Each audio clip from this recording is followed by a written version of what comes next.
간단하게 우리 지난주에 했던 것을 조금 이렇게 복습할까요? 자, 선행은 성도와 분리가 될 수 있다 그랬습니까? 절대 안 된다 그랬습니까? 절대 안 된다 그랬어요.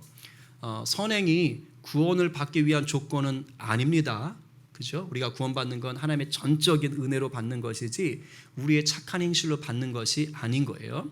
그러나 예수 믿고 구원받은 성도라면 이제 그때부터는 그 삶이 당연히 무엇을 행해야 되는 거예요? 선을 행해야 되는 거예요. 왜? 선한 목자 되신 예수 그리스도를 닮아가는 삶이기 때문에 우리를 빛과 소금으로 이 땅에서 살아가도록 주님 부르셨기 때문에 그리스도의 덕을 우리가 전하도록 부름 받았기 때문에 성도는 선행을 행하는, 그러니까 선행을 이루는 자로 반드시 살아가야 된다고 했습니다.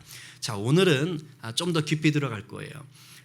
참다운 회개와 선행에 대해서 좀 살펴보려고 합니다.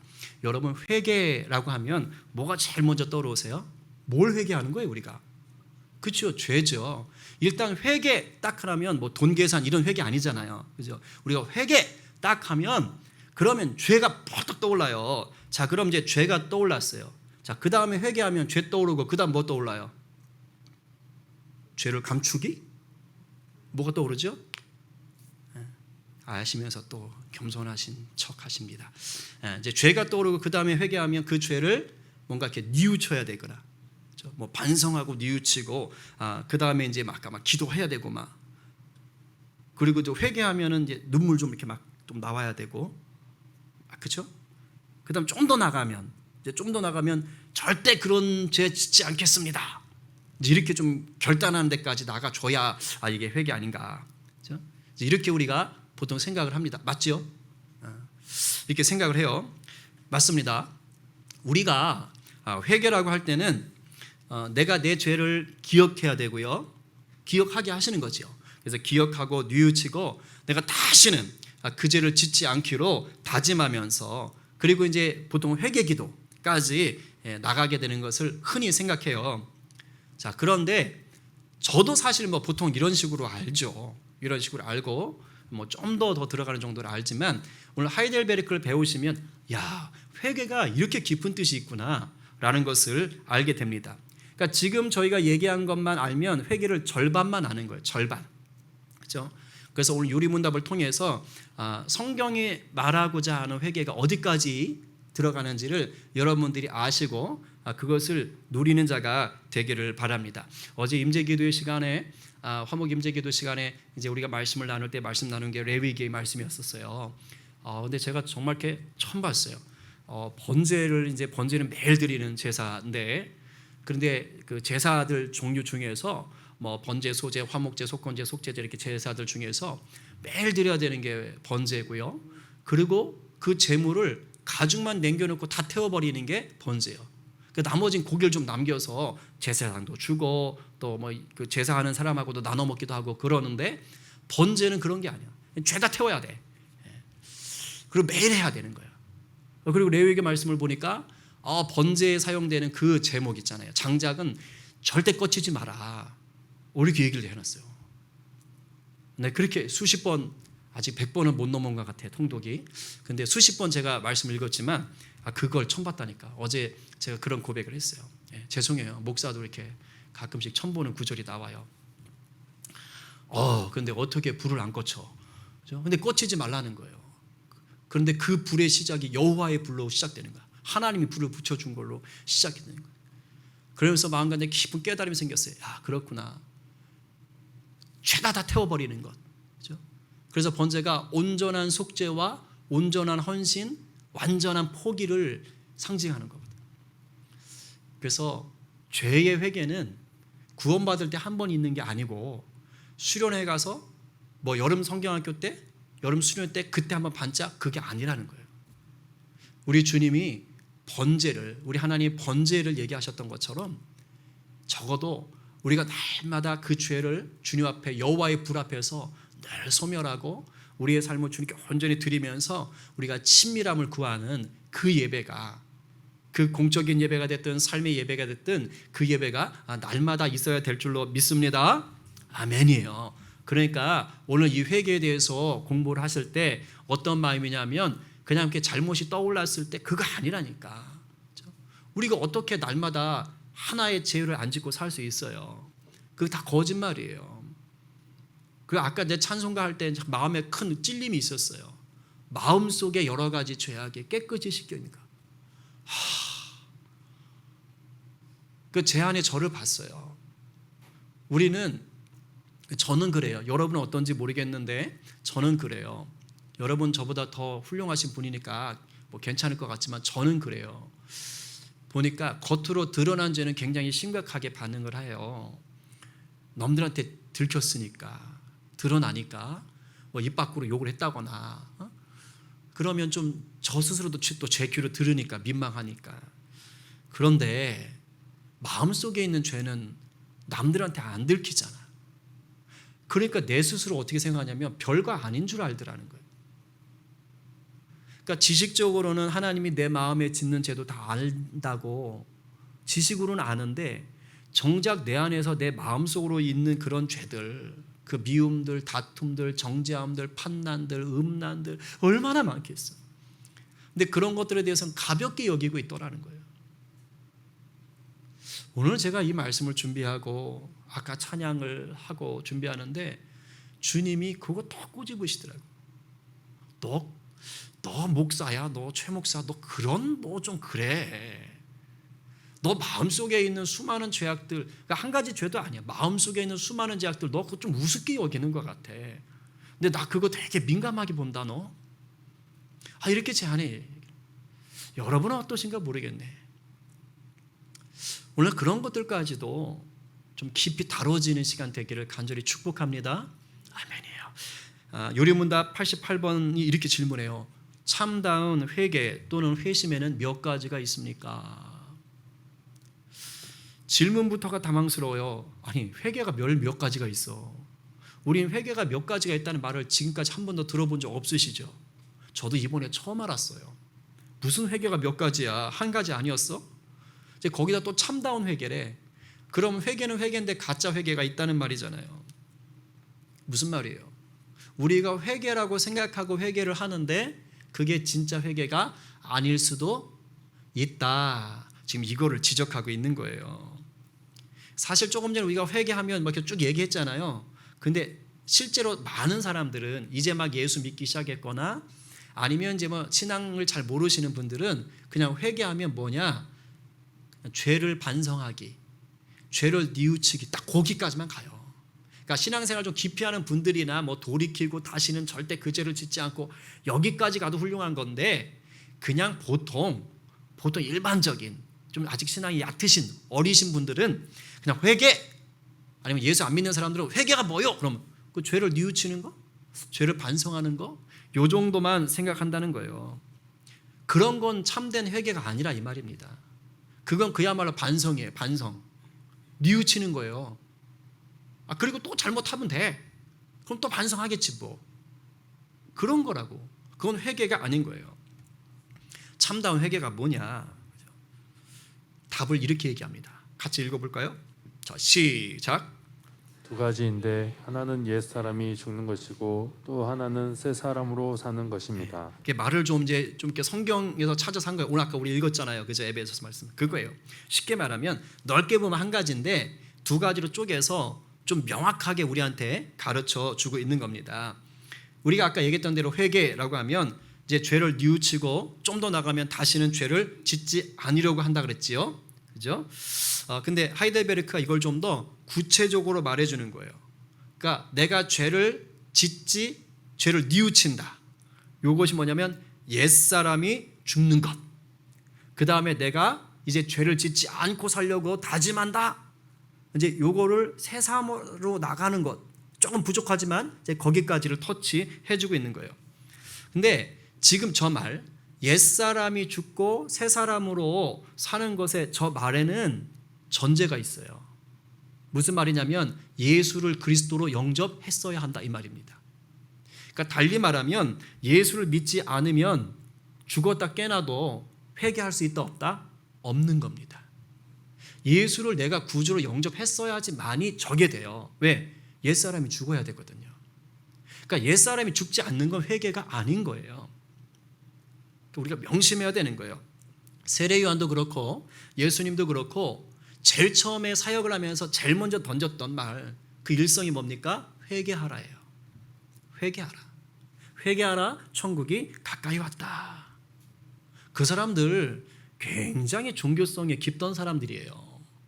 자기들이 하나님 백성이라고 선민의식이 투철하던 사람들이라고요. 근데 거기다 대놓고 회개하라 이렇게 외치는 거예요. 예수님도 그렇게 말씀하셨고, 그렇죠? 이게 뭐예요? 그런 껍데기 신앙 아니라 너희들의 그 죄에 묶여 살고 하나님을 거부했던 그 모습, 그거 벗어 던지라는 거예요. 그 옛사람이라는 거예요. 그거 벗어 던지고 진짜 하나님의 자녀가 되라. 이 얘기하고 있는 것입니다. 그리고 이 옛사람에서 이 새 사람, 마귀의 종로로 타고 죄의 종로로 타던 이 연약한 이 불쌍한 심령에서 하나님의 자녀가 된 이 새 사람으로 이렇게 바뀔 때 있잖아요. 이렇게 바뀌는 신분의 변화, 이 신분의 변화를 만들어내는 이 전환점이 뭐예요? 그게 바로 회개예요. 신분의 변화가 일어나는 것, 그리고 신분의 변화된 것, 죄의 묶임에서 하나님의 자녀로 넘어오게 하는 그 중간에서 강력하게 그걸 바꿔놓는 과정이 뭐냐? 그게 회개라는 거예요. 그렇다면 도대체 옛사람이 죽는 건 뭐고 이제 새 사람으로 사는 건 뭐냐? 좀 더 구체적으로 봅시다. 자, 89문의 문제가 이래요. 옛사람을 죽이는 일이란 뭡니까? 자, 답을 읽어볼게요. 자, 시작. 우리의 죄를 더 습하고 그것을 더 미워하고 피하는 일입니다. 자, 그러니까 내가 죄를 뉘우칩니다라는 의미를 좀 깊이 생각하는 거예요. 첫 번째는 뭐냐? 그죠? 깊이 슬퍼요. 내 마음으로 깊이 슬퍼요. 그러니까 일단 회개가 일어나려면 내가 지은 죄에 대해서 또는 내가 죄인이라는 것에 대해서 내 마음에 뭐가 있어야 되는 거예요? 마음 안에 깊은 슬픔이 찾아와야 돼요. 애통함이 있어야 돼요. 내가 예수 믿는 사람으로서 어떤 죄를 지은 것이 정말로 내 마음을 후벼 팔 정도로 막 고통스러워져야 돼요. 이게 있을 때 진정한 회개가 일어나는 거예요. 아마 97년도였을 것 같아요. 97년, 98년 될 것 같은데 제가 주님을 진짜 인격적으로 만났던 것. 그러니까 몇 번 주님을 만났던 적이 있어요. 제가. 그래서 아마 중학교 1학년 때부터인가 그래서 한 서너 차례 이렇게 쭉 만났는데 근데 제가 정말 인격적으로 주님과 깊이 소통했던 그러한 때가 97년도인가 하여튼 98년도인가 그때인데 그때 제가 주님을 인격적으로 만나는 그 순간 저에게 제일 먼저 찾아왔던 게 뭐냐? 내가 무지막지한 죄인이구나 였어요. 무지막지한 죄인. 저 모태신앙이고 나름 신앙생활 엄청 열심히 했어요. 그리고 그날도 저는 교회에서 확고부동한 예배 인도자, 찬양 인도자, 리더로서 수많은 저희 후배들을 이끌고 갔던 자리였다고요. 그 제 후배들이 볼 때는 와, 우리 형님, 막 우리 리더님, 막 이런 사람이었다고 제가 부끄럽지만, 그죠? 그런데 제가 인격적으로 주님을 탁 만나니까요, 와, 나 같은 죄덩어리요. 그러면서 나 같은 죄덩어리를 위해서 우리 주님이 십자가 달려 죽으셨구나라는 게 이게요 너무도 강력하게 믿어지는 거예요. 그래서 그게 너무도 죄송한 거예요. 그래서 막 슬픈 거예요. 그 죄인된 내 모습을 보면서 주님 앞에 너무 죄송하고 내가 어찌야 이렇게 살았는고 모태신앙이면서 교회 다니고 잘 믿는다고 해놓고 어찌 내가 이렇게 살았는고 하면서 정말 슬퍼가지고 그냥 슬픈 정도가 아니에요. 정말 슬픔은요 난리가 나요. 그날 그래 제가 눈물 콧물을 그냥 정말 내가 눈물 콧물에 세수한 건 그날 처음이었어. 그 뒤로도 없어. 그 이마를 땅에 박아가면서 그냥 이만큼 멍들도록 하고 그냥 나중에 콧물이 범벅이 되고 막 가슴을 치고 막 못 견디겠는 거야. 처절한 슬픔이 있는 거예요. 그런데 이렇게 슬픔으로만 끝나면 안 돼요. 이게 회개의 단계를 정말 잘 설명했어요. 슬픔으로만 끝나면 안 되고 슬퍼하는 걸로 끝나면 뭐냐면 그냥 반성하고 뉘우치는 정도로 끝나는 거와 비슷해지는 거예요. 그렇게 아니고 좀 더 나가야 돼요. 뭐냐면 이제는 죄가 미워져야 돼요. 그렇게 죄 가운데 있던 내가 그러니까 나를 미워한다는 게 아니라 죄를 짓는 게 미운 거예요. 그리고 어떤 죄 자체를 하나님 띄워줄 수 있잖아요. 그게 음란이 될 수 있고 사기가 될 수 있고 거짓이 될 수 있고 뭐가 될 수 있잖아요. 그럼 그게 정말 미워져야 돼요. 근데 이 죄가 미워지는 게 굉장히 중요합니다. 왠지 아세요? 여러분 미운 사람하고 친합니까? 여러분 누군가가 되게 미워지면 물론 그러면 안 되지만 그죠? 그러나 이제 우리가 또 연약하잖아, 그죠? 그래서 누군가 되게 미워지면 정말 그 사람이 너무 악을 행해가지고 저 사람 미워 나빠 그러면 그 사람하고 사이가 안 좋아져요. 손절합니다. 멀어져요. 여러분 굉장히 중요한 거예요. 우리가 죄를 미워해줘야지 그래야 그 죄와 거리가 생겨요. 미워 내가 저기 싫으니까 등 돌리는 거예요. 나 저 죄 싫어. 저 죄 싫어. 그 죄를 좋아하는 사람이 있다니까요. 근데 어쨌든 그 죄가 싫어지기 시작해야 돼. 싫어져야 그 죄와 이제 거리를 둘 수 있어. 멀어질 수 있어. 굉장히 중요한 거예요. 우리가 누군가가 미워지면 그 사람하고 손절하듯이 죄와 미워져야 그 나쁜 죄와 손절할 수가 있는 거예요. 그래야 그 죄를 털어낼 수가 있는 거예요. 그것이 바로 죄를 피하는 길이에요. 오늘 하이델베르크에서 말하듯이 어떤 집사님이 우리 교회뿐 아니고 어떤 집사님이 교회를 다니긴 했는데 이 술 담배를 굉장히 즐기는 거예요. 아니 거의 막 이렇게 막 골초에 막 그 뭐라 그러지? 술독에 빠져 산다고 그러나 하여튼 그렇게 사는 거야. 너무 좋아해. 근데 그러면서 교회를 다녀. 나름 신앙생활을 한다고 이제 하는 거예요.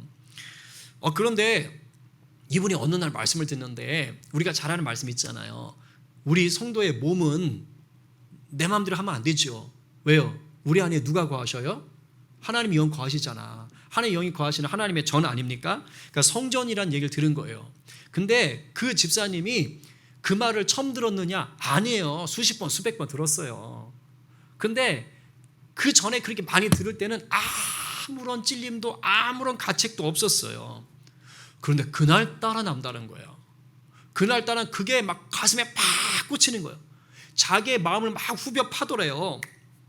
그래서 그 뒤로는 어떤 일이 벌어지냐면 막 그렇게 즐기던 그 술과 담배가 그것 때문에 이제 내가 성전이라는 게 막 와닿으니까 내 안에 주님이 계신다는 게 막 이제 막 느껴지니까 어찌 돼요?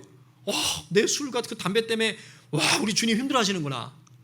괴로워하시는구나. 이게 자꾸 이렇게 생각이 나는 거예요. 그러니까 자기가 이제 막 슬픔이 있더래. 야, 나를 위해 죽으신 우리 주님이 너무 힘드시겠다. 너무 죄송하다. 그래서 막 회개를 하게 되는 거예요. 너무너무 회개를 하게 되더래요. 그러면서 놀라운 변화가 생기는데 그게 뭐냐? 술하고 담배가 싫어지더래요. 할렐루야 안 나오니까 여러분들이 다 모르나 보죠. 싫어지더래. 이게 기적인 거예요. 왜냐면 좋아 못 살던 분이거든요. 근데 싫어지더래. 신기하죠? 그래서 주님이 힘들어하실 것을 생각하니까 이제 내가 이런 거 더 이상 즐기면 안 되겠다. 나 주님의 성전이야. 나 갖고 와야지. 이런 생각이 딱 들더래요. 그래서 술과 담배 유혹이 올 때마다 그때부터 이제 막 기도하기 시작하는 거예요. 성령님 도와주십시오. 막 그러면서 기도. 그래서 마침내 끊어냈대요. 이게 피한 거죠. 그러니까 회개를 통해서 여기까지 나가게 되는 거예요. 그러니까 오늘 요 첫 번째 옛사람이 죽는 것이 어떤 의미인지를 기억해야 돼요. 내가 마음으로 정말 애통해하고 슬퍼하고 그리고 그 죄를 정말 미워해서 마침내 죄를 피하기까지 하는 거예요. 거기까지 가는 것이 내 옛사람이 죽어나가는 거예요. 요엘서 2장에서 주님은 진정한 회개를 요구하시면서 이렇게 말씀하십니다. 우리 같이 한번 봤지요? 자, 시작.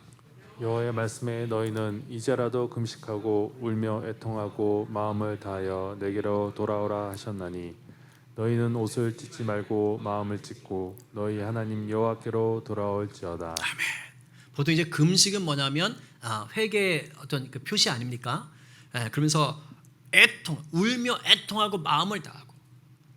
그러니까 우리 속에 이게 없는 회개가 너무 많다라는 거예요. 너무 많다는 거예요. 그냥 너무 이제 종교 생활을 오래 하다 보니까 맨날 회개 하다 보니까 그게 뭔가 잘못한 거 생각이 나면 그냥 그 정도 슬쩍 하고 마는 거예요. 너무 많은 사람들이 너무 많은 성도들이 저부터 시작해서 그냥 얕은 죄책감 일명 죄는 생각이 나. 근데 얕은 죄책감이야. 마음의 깊은 곳에 애통함이 없다 이 말이에요.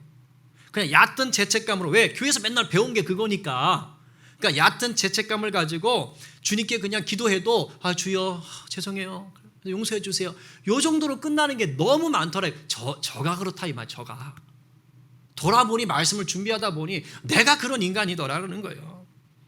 근데 결국 이러니까 어떻게 됩니까? 값싼 회개가 계속 반복이 되니까 죄인 줄 뻔히 아는데 그 죄를 계속 또 반복하고 있는 자기 스스로를 또 직면하게 되는 거예요.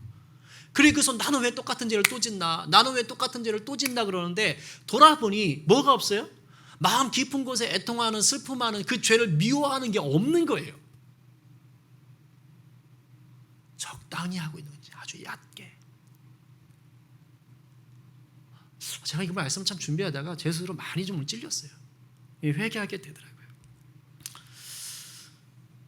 바라기는 우리 모두의 삶에 오늘 요 하이델베르크가 가르쳐주는 이 옛사람이 완전히 죽어나가는 이 진정한 그 회개의 첫걸음, 이건 지금 회개 전체가 아니에요. 회개 첫 단추고 첫걸음이 여긴 거야. 그러니까 이 첫걸음이 번제는 날마다라고 그랬잖아요. 날마다 우리의 삶 가운데 일어나게 되기를 축복합니다. 이게 안 되면 결국 맨날 똑같은 죄 반복하면서 그러면서 그냥 잠자기 전에 주여 오늘도 실패했습니다, 이러고 그냥 끝나는 거예요. 그래서 나는 왜 이럴까? 예수 믿는 거 맞나? 주님이 말씀하시는 원하시는 대로 회개를 안 하니까 그런 일이 터지는 거예요. 회개의 첫걸음을 날마다 우리가 잘 감당해낼 수 있게 되기를 간절히 축복합니다. 그런데 이렇게 죄를 피해내는 것까지가 회개가 전부가 아니에요. 회개는 여기서 한 걸음 또 나가야 돼요. 그게 바로 뭐냐? 이제 난 옛사람 죽었잖아요. 새 사람으로 살아가야 되는 거예요. 신분이 바뀌었으면 신분이 바뀐 사람 같게 사는 겁니다.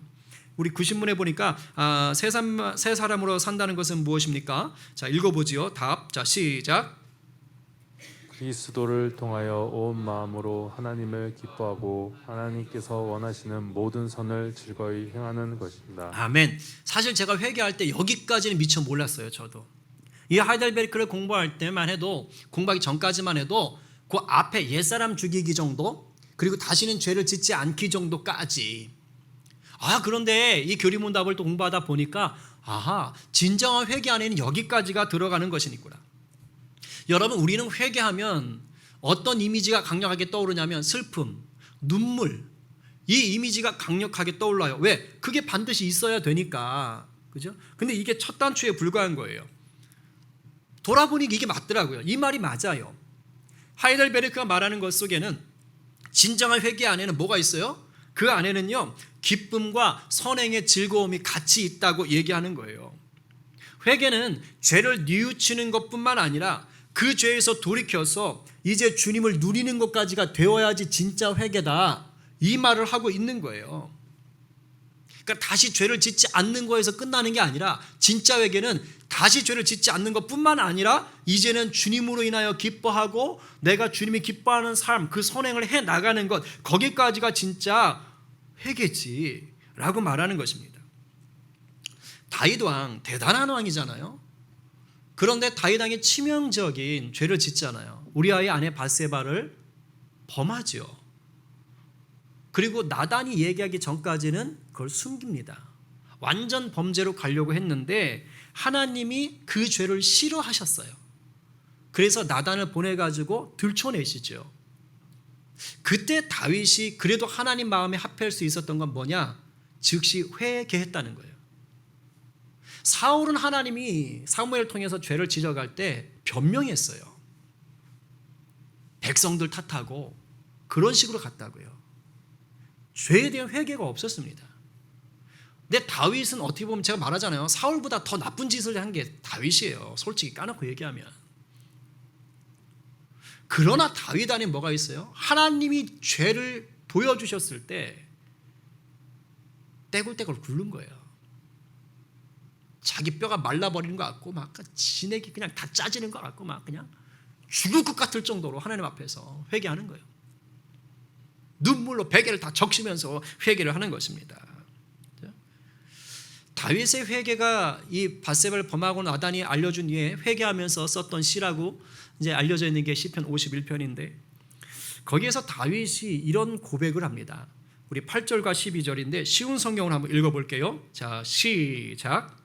내게 기쁨과 즐거움의 소리가 들리게 해 주소서. 주께서 겪으셨던 내 뼈들이 즐거워하게 해 주소서. 주의 구원에 대한 기쁨을 내게 다시 주셔서 내가 주께 순종하게 하소서. 이게 간절한 회개의 기도 가운데 있는 거예요. 그러니까 다윗은 죄에 대해서 회개하면서 슬픔으로만 있지 않았다고요. 다윗은 하나님이 정말로 회개를 통해서 뭘 원하시는지를 알았던 거예요. 그래서 이 회개 기도 가운데 하나님 원하시는, 진정 원하시는, 회개를 통해서 원하시는 게 뭐냐? 관계 회복이라는 것을 알았어요. 그러니까 뭐 하는 거예요? 구원의 기쁨, 다시 그 즐거움, 하나님이 꺾었던 내 뼈들, 그 죄로 인해서 고통 가운데 있었던 그 뼈들이 다시 즐거워하게 해달라는 거예요. 기뻐하게 해달라는 거예요. 그러면서 12절에 뭐라고 말합니까? 내가 주께 순종하게 하소서. 내가 하나님의 말씀에 따라 사는 자, 이게 선행이잖아요. 그렇게 살아갈 수 있는 자가 되게 해주소서. 내 안에 기쁨이 넘치게 해주소서. 어쩌면 참 철면피 같다는 생각이 들기도 하죠. 그 나쁜 죄를 지어놓고. 그러나 그게 아닌 거예요. 진정한 회개는 이 다윗을 통해서 보여지는 게 맞는 거예요. 왜요? 회개의 궁극적인 목적은 저 잘못했어요가 아니라, 회개의 궁극적인 목적은 뭡니까? 죄로 인해 끊어졌던 하나님과의 친밀함이 회복되는 것입니다. 아멘이세요? 아멘이지요. 그게 회복이지요. 그게 회개입니다. 회개는 친밀함의 회복인 거예요. 그래서 사도 바울은 이것을 하나님과 화평을 누리는 것이라고 말합니다. 로마서 5장 1절에 보니까 그러므로 우리가 믿음으로 의롭다 하심을 받았으니 우리 주 예수 그리스도로 말미암아 하나님과 화평을 누리자. 믿음으로 의롭다 하심을 받는 이 중생의 복 가운데 들어갈 때 그 가운데 회개가 있잖아요. 그로 말미암아 우리가 그리스도로 말미암아 하나님과 뭐가 누려져린 거예요? 화평을 누릴 수 있는 거예요. 샬롬인 것이죠. 그렇게 진정한 회개의 열매는 반드시 하나님과의 관계 회복으로 나오는 거예요. 즉 하나님과의 다시 친밀함을 누리는 그 기쁨과, 이제는 여러분 친해지면 어떻게 해요? 서로 그 사람이 좋아하는 걸 하게 되잖아요. 그렇죠? 그러니까 그 기쁨 속에서 하나님을 위해서 드리는 삶의 열매로 드러나는 거예요. 이게 회개의 패키지입니다. 회개가 전체가 여기까지가 가야 되는 거예요. 그러니까 종종 우리가 회개했다고 하면서도 여전히 표정이 어둡고 삶이 차갑고 말이 딱딱하고 감정적으로 우울해하고 한다. 그렇다면 한번 다시 생각해 봐야 돼요. 막아가지고 내가 지난밤에 정말 어떤 문제가 있어서 너무너무 회개했잖아. 근데 그 사람 얼굴이 막 굉장히 어둡고 막 근심과 걱정과 염려 속에 붙잡혀 있다. 그러면 아직 온전히 회개가 되지 않은 거예요. 아니면 아직 회개에 대해서 깊이 모르시든가. 진짜 내가 하나님 앞에서 죄를 회개했으면 뭐가 반드시 임하게 돼 있다고요? 기쁨. 그렇죠? 하늘로부터 부어지는 자유함, 기쁨, 치유하심의 은혜가 있는 거예요. 그래서 정말 내가 회개했다면 어둡고 딱딱하고 불평과 염려와 근심의 무거운 짐 가운데 눌려 있을 수가 없다 이 말입니다. 물론 우리가 회개의 자리로 들어갈 때는, 회개의 문을 열 때는요, 슬프고 애통해하고 답답하고 정말로 막 고통스럽고 그럴 수 있어요. 그 짐을 지고 들어가는 거예요. 뭐 회개 자리가 쉬운지 아세요? 어렵어요. 진짜 회개 자리로 들어가는 건 만만치 않아요. 그러나 그 회개의 터널을 나올 즈음엔 어떻게 되는 거예요? 주님의 용서, 주님의 치유, 주님의 회복이 우리 가운데 임하는 줄로 믿으시기 바랍니다. 그러면 가만히 못 있죠. 왜? 기분 좋잖아. 내용이 기쁜데 어떻게 가만히 있어요? 그죠? 내용이 행복한데 어떻게 가만히 있어? 아픈 게 나아봐요. 얼마나 행복하겠어요. 막 가시 찔려가지고 아파 죽겠는데 그 가시 빼면 얼마나 시원해. 목에 막 뭐 먹다가 걸렸어. 그래서 숨이 막혀 죽을 것 같아. 이러고 있는데 근데 이게 팍 빠져버렸어. 얼마나 좋아, 얼마나 좋아. 진정한 회개를 통해 하나님이 주시는 그 기쁨을 경험하면 가만히 있을 수 없어요. 그래서 우리는 영적 상쾌함을 느끼면 어떻게 되는 거예요? 기분 좋아. 하나님을 위해서 어떻게 해야 되나? 내 사랑하는 우리 주님을 위해서 어떻게 해야 되지? 막 이런 이제 마음이 들어요. 이런 생각이 넘쳐나는 거예요. 그래서 진정한 회개가 일어나면 어떻게 되는지 아세요? 생각이 바뀌고 말이 바뀌고 행동이 바뀌게 되어 있어요. 왜? 친밀함의 회복이 하나님의 영광으로 우리를 이끄시거든요. 그래서 생각도 바뀌어요. 말도 바뀌어요. 그리고 결정적으로 행동, 손과 발의 결과물이 바뀌게 되는 것입니다. 어떻게? 주님을 위해 주님이 기뻐하시는 그런 말과 행동들이 내 안에서 나타나게 되는 거예요. 할렐루야, 할렐루야. 그런데 하이델베르크는요, 예수 믿는 자가 행하는 이제 이 착한 일, 주를 위한 마음들 있잖아요. 이런 것들이 굉장히 치밀하더라고요. 이 교리문답이 세상과의 선행과는 어떻게 다른가를 한 번 더 명확하게 구분을 해줘요. 한 번 더. 그러니까 이게 진짜 내가 회개를 통한 거듭난 자인지, 정말 예수로 거듭나서 주님을 위해서 기뻐하는 자인지, 아니면 그냥 내 자아가 좋아하는 짓을 하는지를 정확하게 나눠요. 91번 문제가 이렇게 물어봐요. 선한 일은 뭐지요? 왜? 아까 90문에서 그죠? 우리가 주리에 선한 것을 한다 그랬잖아요. 그럼 선한 일이 뭐냐를 묻는 거예요. 자, 답을 읽어봅니다. 자, 시작. 우리 자신의 의견이나 사람의 관습에 따라서 하는 것이 아니라 사람의 율법에 따라서 하나님의 영광을 위하여 참된 믿음으로만 행하는 선입니다. 네, 하나님의 율법에 따라서. 요 답이 별거 아닌 것 같아요. 그냥 뻔한 것 같은데 사실 굉장히 중요해요. 왜 그러느냐? 세상이 생각하는 선행과 성경이 말하는 선행이 다른 경우가 있어요. 많은 경우는 거의 비슷해요. 왜? 하나님의 일반 은총 속에 이 사회가 돌아가게끔 하나님이 우리의 심령 가운데 그런 하나님의 DNA가 있는 거예요. 모든 인간들이 하나님의 형상 창조물이니까. 그런데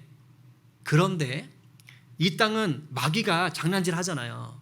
그래서 이게 마귀적 사고, 그렇다고 막 되게 음란하고 나쁜 이런 게 아니라 이게 세상적 가치가 있단 말이에요.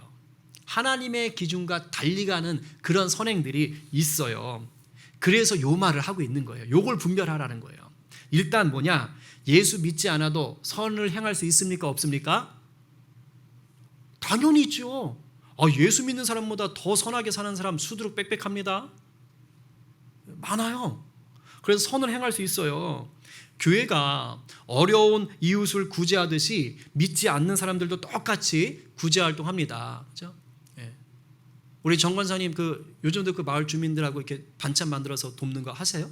그죠? 그분들 다 믿는 분들인 거 아니죠? 그렇죠? 예. 이게 정 권사님은 크리스찬이지만 믿지 않는 자들, 이렇게 동네 마음 맞는 사람들을 17발 이렇게 사람들 모여가지고요, 야 우리 어려운 일 좀 도와보자. 그래가지고 1년에 몇 번 몇 차례 맛있게 음식 만들어가지고 어렵게 사시는 분들 도와드릴 수 있단 말이에요. 얼마든지 할 수 있어요. 얼마든지. 그리고 좀 더 조직적으로 하면 뭐 NGO 단체 같은 거 만들어가지고 그래가지고 체계적으로 어려운 사람들 도울 수 있습니다. 물론 개인적으로도 얼마든지 하죠. 약자를 위해서 자기의 시간과 물질과 어떤 힘을 다 내어드릴 수 있고요. 심지어 뭐 휴지라도 주울 수 있잖아요. 거리에 사회봉사도 할 수 있고 얼마든지 할 수 있어요. 이런 건 뭐냐? 믿는 자가 행하는 선행이나 믿지 않는 자가 행하는 선행이나 비슷합니다. 비슷해요. 자, 그러나 이제 주의 깊게 들어요. 세상적인 기준의 선행과 성경적인 기준의 선행의 차이가 생길 때가 있습니다. 지금 우리가 살고 있는 이 세대는요, 성소수자에 대해서 굉장히 우호적이죠. 그들의 권리를 인정하라라는 차원을 이제 넘어서서요, 어디까지 가냐면 이미 그들의 권리를 적극적으로 옹호하고 이제는 아예 그들을 지원하기까지 해요. 지원하기까지 합니다. 그런데 그런 것이 뭐라 그래요? 선행이라고 얘기해요. 그래서 이제는 어떻게 가느냐? 차별금지법이 다 나쁜 게 아닙니다. 근데 그 안에 넣어놨지만 몇몇 독서장들 이제 얘기하는데 바로 이런 거예요. 그래서 이렇게 얘기하는, 그들을 적극적으로 지원까지 하는 게 선행인데 이런 것들에 대해서 또는 그런 사람들에 대해서 뭔가 불편한 것을, 또한 그들이 나쁘다, 뭐 잘못됐다 이런 식으로 얘기하면 법적으로 처벌하겠다. 이런 이제 법적인 제한까지를 만들어 내려고 하는 거죠. 근데 여러분, 성경적인 기준으로 볼 때요, 세상의 이런 주장들은 결코 선행이 아닙니다. 세상의 이런 주장에 동조하는 건 결코 선행이 아니에요. 성경은 분명히 말합니다. 죄라고 말해요. 동성애를 죄라고 분명히 얘기하고요. 남자와 여자라는 이 하나님이 창조한 이 두 가지의 성을 모호하게 만들려고 하는 것들, 뒤집으려고 하는 것들 분명히 하나님 인정하지 않으세요. 죄라고 여기세요. 저는 그 사람들을 무슨 뭐 마귀로, 뭐 악한으로 그렇게 몰아가라는 얘기가 아니에요.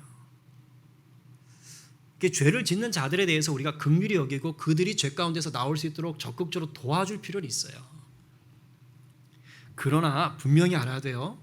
성경이요, 죄라고 말하는 것을 죄가 아닌 것으로 바꿔서는 안 됩니다.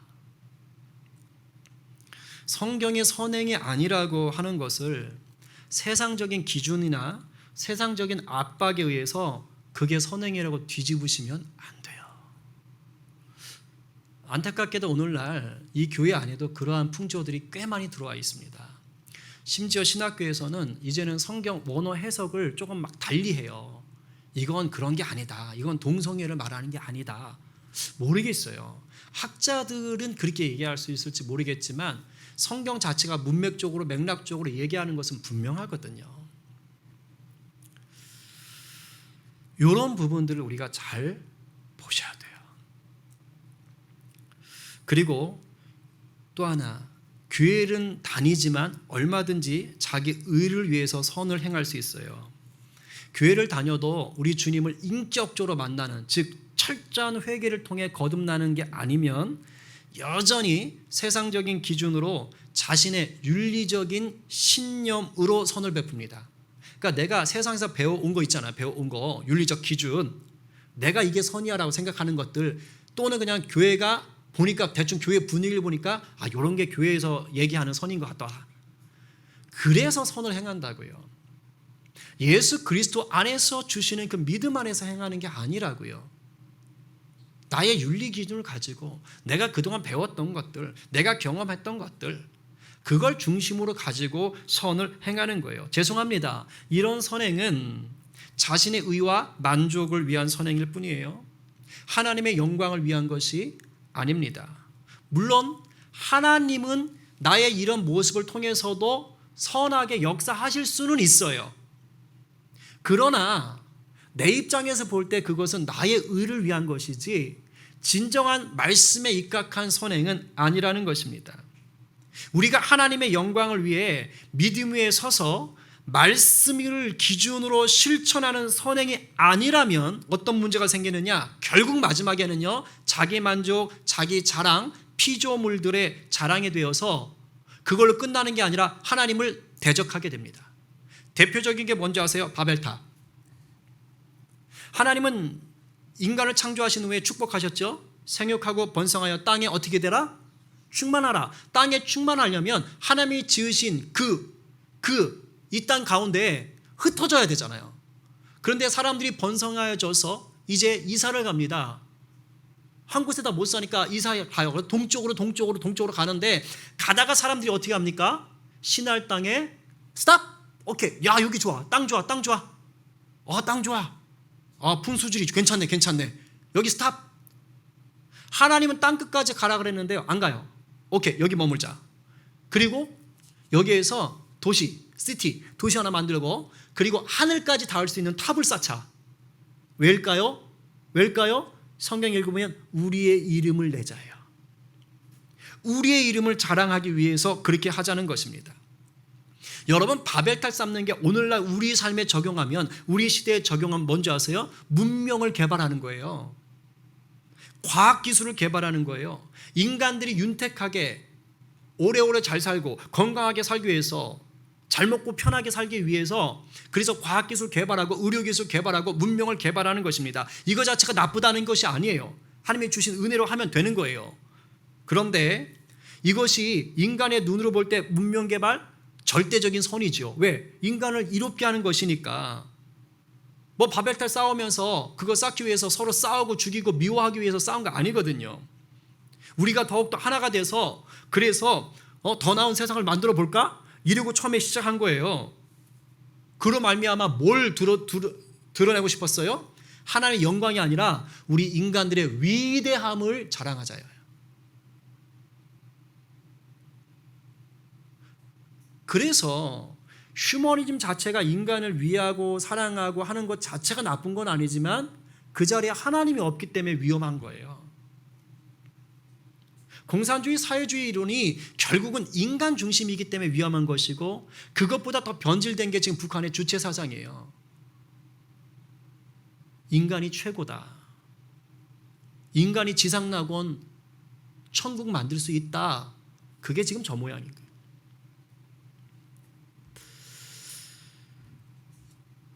인간들이 볼 때는 지극히 선행이죠. 근데 하나님 보시기엔 뭐예요? 선행이 아니었어요. 바벨탑은 죄였습니다. 왜냐하면 하나님의 법을 따르지 않고 하나님의 영광을 구하지 않았기 때문이에요. 여러분 명심하십시오. 아무리 세상이 선하다고 자랑하고 추천을 해도요. 야 이거 되게 좋은 거야. 야 이거 해봐. 이렇게 사는 게 착한 거야. 이게 인간다운 거지 라고 해도 여러분 하나님의 법에 어긋나면 죄송합니다. 선 아니고 죄입니다. 인간의 첫 번째 범죄가 뭔지 아세요? 하와가 뱀의 유혹을 듣고 나서 선악을 알게 하는 나무를 바라볼 때 어떤 마음이 들었어요? 여자가 그 나무를 본즉 먹음직도 하고 보암직도 하고 지혜롭게 할 만큼 탐스럽기도 한 나무인지라. 여러분 먹음직스러워요, 아름다워요, 그리고 지혜롭게 할 만해요. 여기에 악이 어디 있어요? 여기 악이 어디 있어요? 선하잖아요.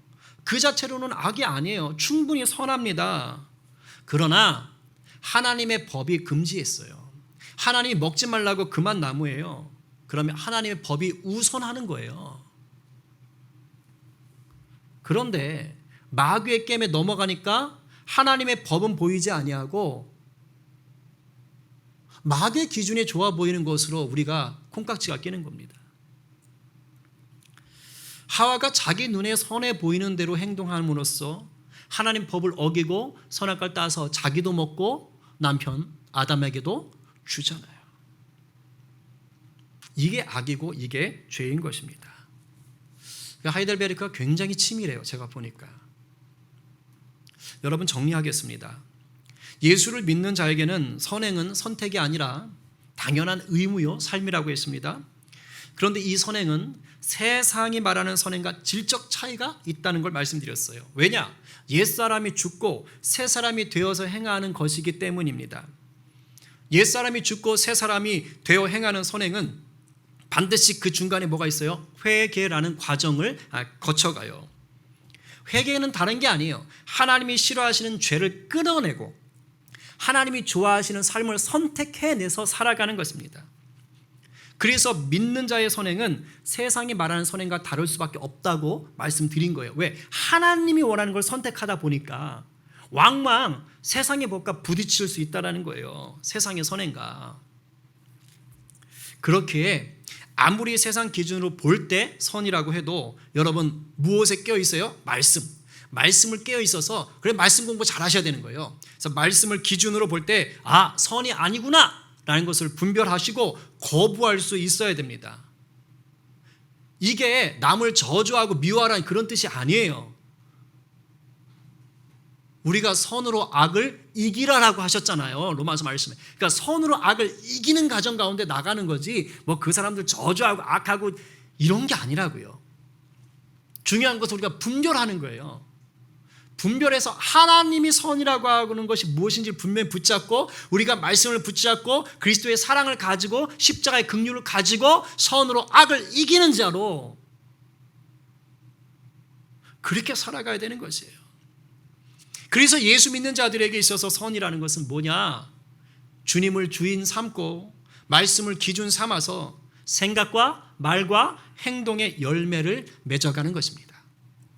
오늘 누가 이 진정한 회개를 통과해서 우리 주님과 깊은 친밀함을 누리시겠습니까? 오늘 누가 우리의 주인 되신 주님의 영광을 위해 말씀을 살아내는 선한 일꾼이 되시겠어요? 오늘도 이 말씀 앞에 아멘 주님, 부족하지만 날마다 내 삶을 번제로 드리기를 원하는 저를 잡아주십시오. 이렇게 결단하는 저와 여러분 모두 되기를 간절히 축복합니다.